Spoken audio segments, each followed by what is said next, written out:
Nó rồng nữa, nó tụi giật thuột tàu nữa. Nhỏ cắt cao. Tại mà nó tự. Eo. Đây, nó chưa? Ông tàu kia hả? Nó phụ đấy cho nó rồi. Chặt cho nó nè. Cho nó. Để cho nó rồi. Ta tội phụ ở bây giờ tổ ha. Khi tổ cho xe là kỳ phụ cái tàu ở bên sống tổ. Sống nó mà đi sống phụ đó.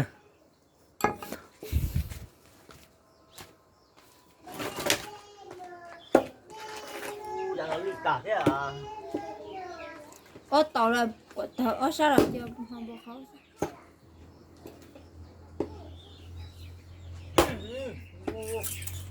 Đổ tàu.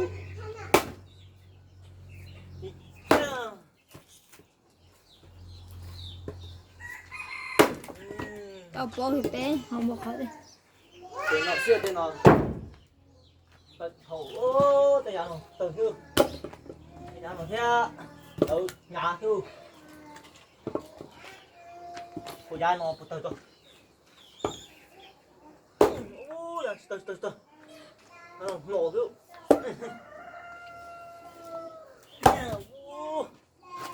Từ hư. Nó nói chết tấu rồi. Nó chỉ cảm đổ này. Thôi để nó ta sẽ chịu. Có nó. Xí á, tới luôn. Không nó. Ui. Tao ta chính tạc được rồi.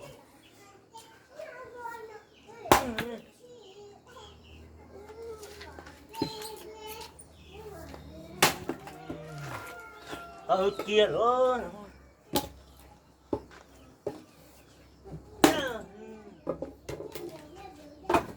Một cái liệt cờ nữa.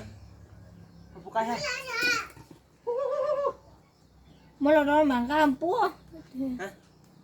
Mọc ha. Cái liệt. Cho tớ tái kìa. Bây giờ cũng bây giờ cũng cái. Có cái gì? Có một cái chứ cháu à. Mấy em điếu lúc à?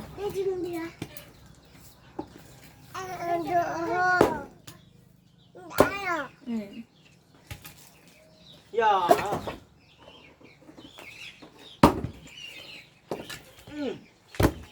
Mà nó từ. Tổng chỉ từ của nó. What? Từ. Khá.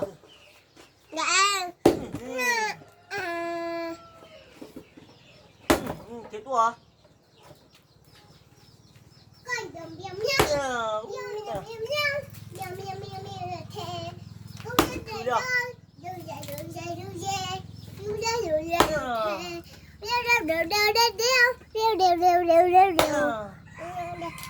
Sắp xỉ à? Màu chỉ có gì cơ mà cả màu. Có cho màu. Nè. Được tông. Ôi chưa? Nó ra liền bút nó chú. Còn đâu luôn. Con nói à. Lóc hiểu con người con. Đâu. Hai được có không? Chỉ có cho chỉ có nó. Một bó khi đó em nào, một bó khi đó nữa nữa.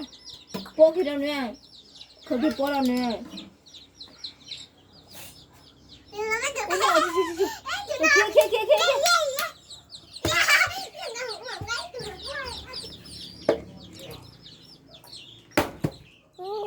Cái nó cao. Bó đó nó. Nè. Kia mà tu. Tao. Lấy bàn lon nó. Thôi. Kia đây.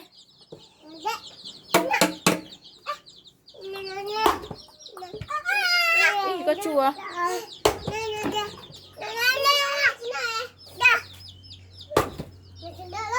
Nó xí xinh nọ Chị tông cười một chậu mình bé nọ sẽ à Ôi, cái mỏ sao con à, sao chồng à. Là tôi chỉ đến nơi cho con này. Này, thấy không? Này. Ôi, bố nồi nhiều nè. bỏ Bố nồi, bố nồi à. ít thực cứ để cho để chậu sẽ à Mở tôi. Bắt kem à. Nè. Nè. Còn mấy bố nồi xét hòn nè. Chỉ lúc rồi. Không có tự đâu. Anh là chị lớn à? một khởi đó tại mà ngam bút nó nó sao mà tôi là cũng thấy không chỉ nó không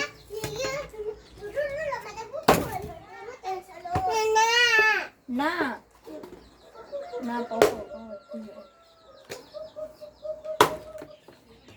Lên tổ lên. bao có À, chị nói nhiều hơn.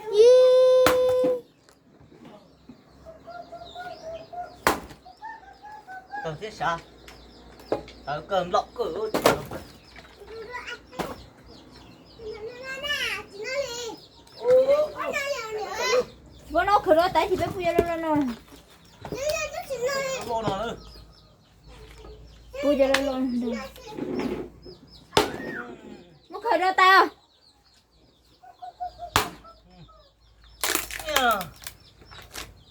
Wow. Vui nè. thì nó cho có dễ Chưa tả rồi. Có đẹp không? Bú tả chưa? chị chưa gì đó chút tuổi ỉa mà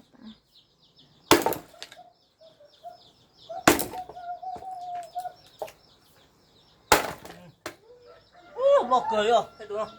ơ thì nó lo thì cái gì lo Không, tôi bỏ qua thùng rồi, phu cái đi chưa? nè cái gì ở tay à Cô chị chia nó nữa. Chia thì tàu luôn là hả? Chia tàu luôn. Chia người ta tệ các món.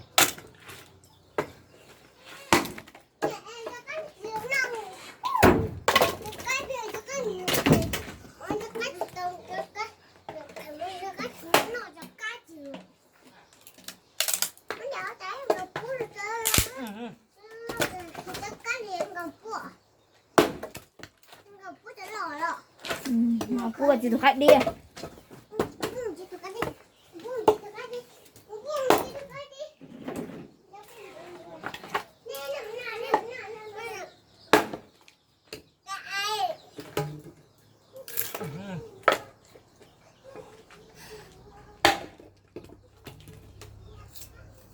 ôi là để lấy trên nhiều tuổi là chỉ bỏ cho nó chẳng nó à nhiều tuổi à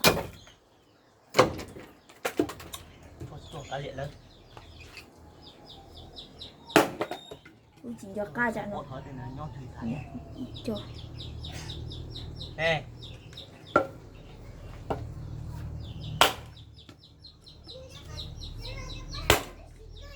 ôi coi chúng nó làm lớp của con tao rồi thả chuyến cũng từ để bỏ thì khách đi ra mà lớp của con tao mà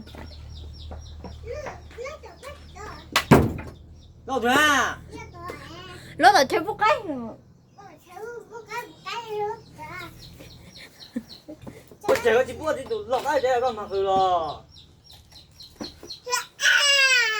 Thở ra cho cái chỉ có chị cháu cũng Chuyên. Một cái nhớ đó. Chị mua. chỉ vô này mà chỉ vô cái này mà đã cắt khâu đó Cái mỏ điệu sắc.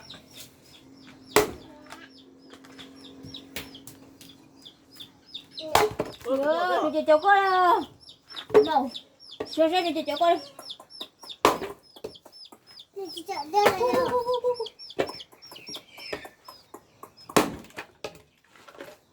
nó nào Nó có con mẹ mẹ mẹ. Chị nó lẹ. Chị nó sao? ra khởi ra được cái chip của chị vào cái mặc tụi nha khởi tay để có chữ cái gì nó cái không có cú vậy có chữ chết không Ê, chị cái nào nó mà ra. kia đây Này là con chim con. thế là nữa thôi Được chưa lo, được chưa cho nó mẹ nhà. tôi yêu cho tôi này bộ Đây là. Nếu như tôi ở trên này, ít thứ như này nhìn thành. Dạ sao tôi đây ở thế à Cái táo sợ. Cái này sắp được.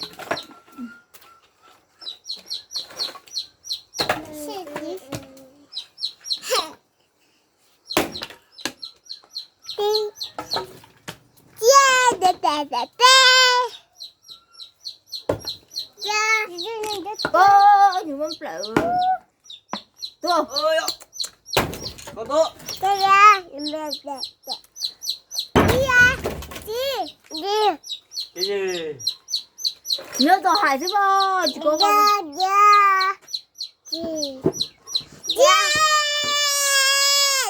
cho nên rồi đây ba cái mua vậy kia đây cái chip của tao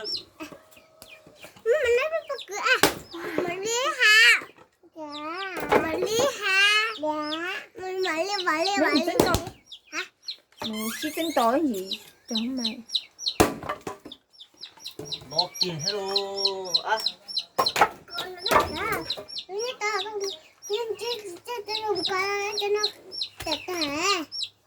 đặt gì để có chữ trồi rồi có con chữ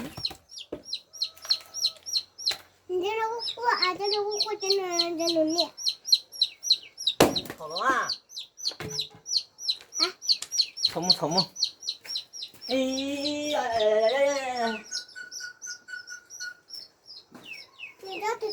của lớn thằng này ô tôi có chính rồi á ngài không cho tôi xem màu lâu cái rồi chỉ chạy mà ngài không cho tôi dép có thể muốn uống rồi cái được phăng hiểu đi chúng mà bớt xe thôi tôi tăng lên tao chứ con so kìa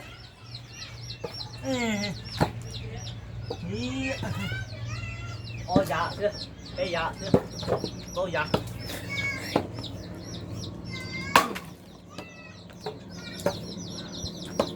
tôi thôi trộn ao chỉ tôi thôi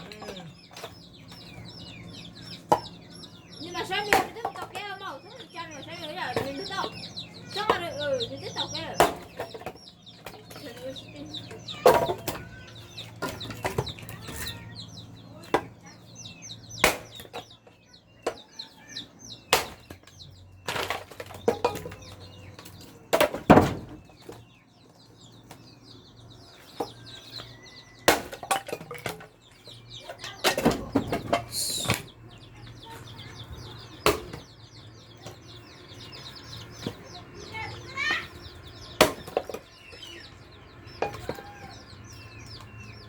chịu tao luôn ha có cái gì cái xưa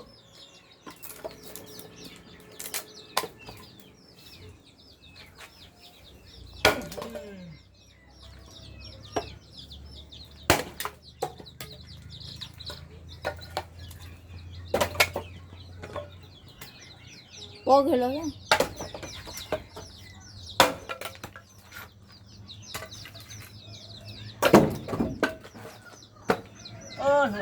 không có tờ cờ nữa nó thôi sao có sát cờ hết có đây tôi thua sao thế à sao chỉ phải cho bé cái thằng sao chỉ bé anh mà phụ cho cháu mà phụ xin khi ta需要phụ cái ý nữa cả ta chẳng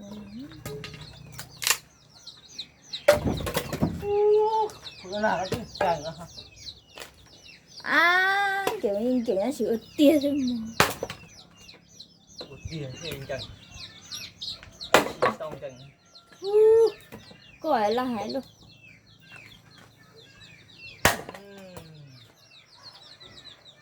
À.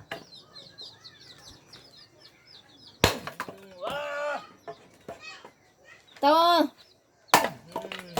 Phụ hả?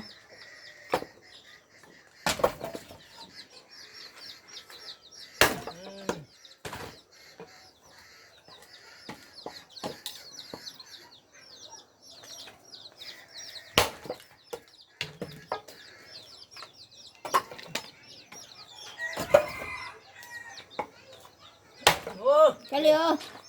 Nghe luôn.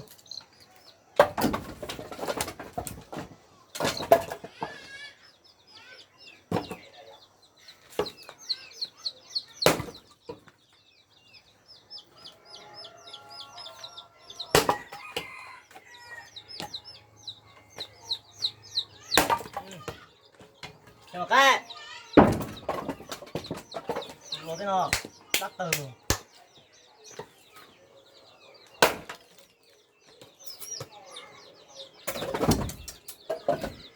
Lấy ngoài. Bỏ đi đi. Lỡ chị kia lấy gì lỗi.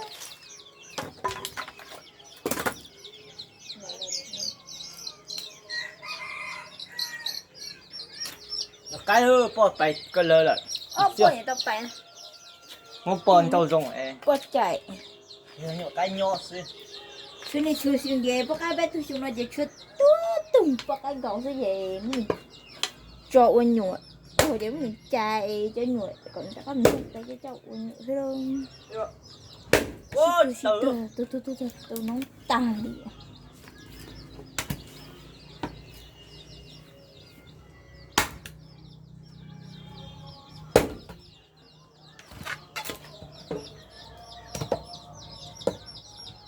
Một lần cái nó冲ướp.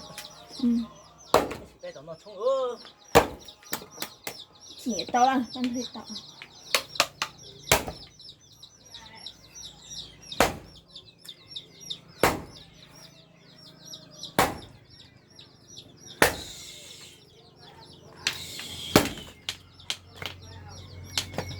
Ô tao luôn.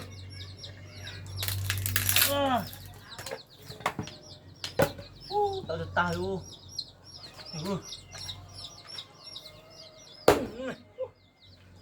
Thế đó, ui, cũng là rồi đấy chị của. Đến vào đậu rồi thế nào.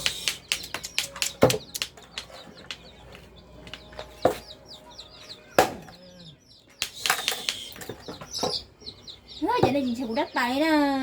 Cái xí xí khó rồi. Ui.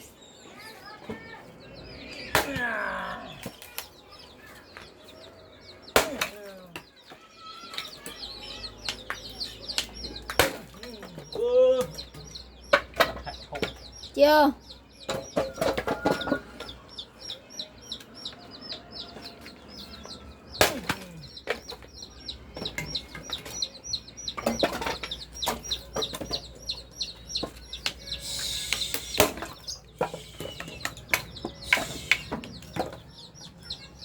Xuê, cứ đắp bà lên này chứ, đắp bà lên nó.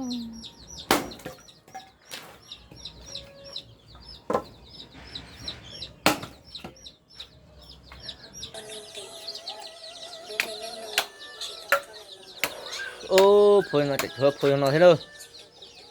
Rồi cho nó lò theo nó lò là phuộc cỡ. Chế tao mua ớt xuống tôi này tao phùa xong nó mặc phùa thế thao phùa chị xong đây chỉ lò sữa.